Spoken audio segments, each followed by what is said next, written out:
Back, food insecurity has become a growing urban phenomenon. 1 in 4 South Africans deal with hunger on a daily basis. That's according to a new report by Oxfam.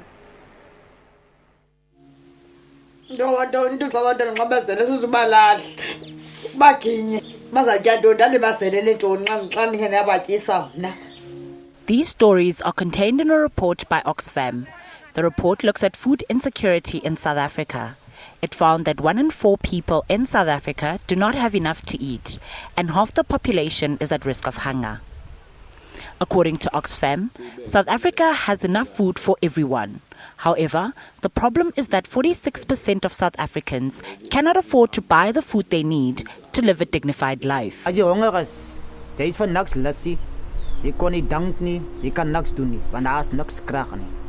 A household is deemed food insecure if it struggles with one of the following: availability of food, access to food, utilization of food, and stability of both availability and access. According to Oxfam, efforts to address socio-economic challenges like crime, education and health will not be successful while the scourge of hunger is ignored. Joining us now to discuss this further is Rashmi Misty, Oxfam's Economic Justice Campaign Manager. Welcome, Rashmi. Thank you. Now, first things first, the report mentions 4 dimensions of food insecurity. Briefly talk us through what this means and how do we define food insecurity? Okay. So the 4 different dimensions are whether there is enough food available and produced, whether people can access that food, so can they afford it, or is it physically available in their areas. The third dimension is how people are able to use that food in order to provide nutrition, so can they cook it or can they prepare it in a way that they need to. And the fourth dimension is the stability. So they may, if someone has enough food today, will they have enough food tomorrow or the next day or next month? And the report that Oxfam have released today, Hidden Hunger in South Africa, really goes beyond this, and because, as you've mentioned, 1 in 4 South Africans are facing hunger.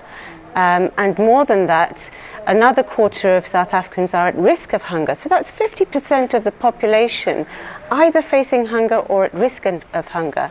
But beyond these shocking facts are the real life stories, some of the people that you've just seen on the films there, who are struggling with the daily reality of trying to put food on their families' tables. Now, since the dawn of democracy, government has put in place multiple strategies like the Integrated Food Security Strategy and Fetsatlala, or Tackle Hunger. Now, in South Africa, are these policies fulfilling their mandate? Well, for 13 million people in South Africa, they're failing. Not enough has been done. So the report, when we talk to people from communities facing hunger, they were saying that the policies aren't working on the ground. They're poorly coordinated, poorly implemented. Some people don't even know about them. So what we're saying is that the policies at the moment are piecemeal.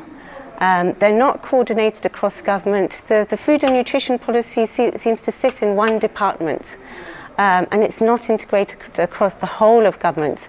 So what we're saying is that actually what we need is the issue of hunger and ending hunger should be placed at the heart of government policy, so that all departments and of course other parts of society, including the private sector, are held accountable to those policies. So what we're advocating is to think about a National Food Act that has legal force behind it, that is developed from the bottom up with people who are facing hunger as part of that development, and that holds actors like the government or private sector and others to account for really realising the right to food, which is enshrined in the Constitution.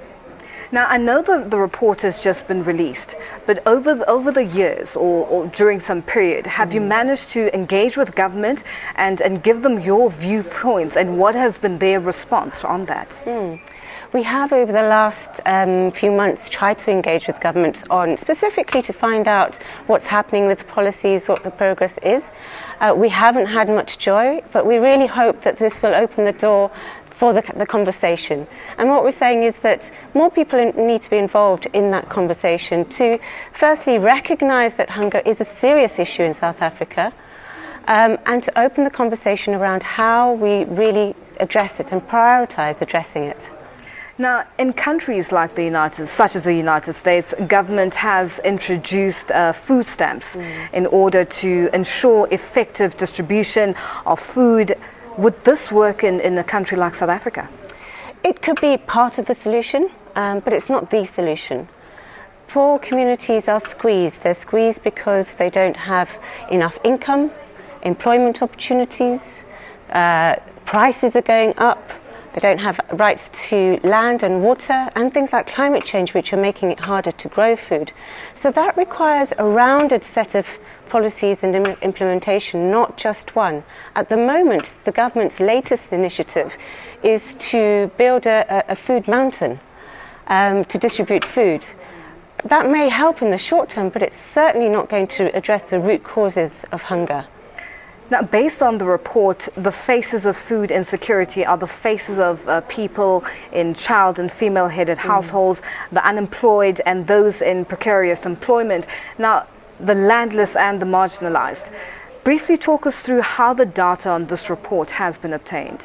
So the report is a combination of established data from StatsA and established institutions, but we went further and we went to 9 municipalities across 3 provinces in South Africa, spoke to people in rural areas, in urban areas, and went to really understand what the reality of hunger really is.